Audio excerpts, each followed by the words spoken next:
ku ssaawa nga 10 ez'okumakya ga kuno omulambo gwa Papa Francis gwetikiddwa okuva mu ekereziya y'omu maka ge agayitibwa Casa Santa Marta okwolekezebwa ekibangirizi kya ekereziya y'omutukuvu Petero.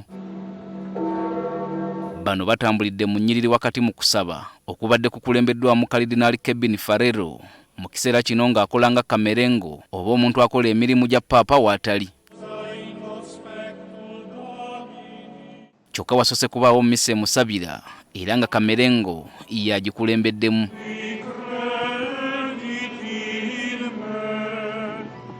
Ng'atuusiddwa sanduuke ye eganzikiddwa ku altari eyitibwa Confessio oba ekifo ekitukuvu ddala ekiriraanidde ddala entaana y'omutuukirivu Petero nga ye Papa yasookera ddala. Bakalidinaali be basoose okumukubako eriiso evvannyuma olwo n'abantu abalala ne batandika okugoberera. Abantu ba bulijjo babadde bakuŋŋaanidde dda wabweru okulinda omukisa gwabwe nabo okuyingira bakuba eriiso evvannyuma ku mulangira w'ekereziya.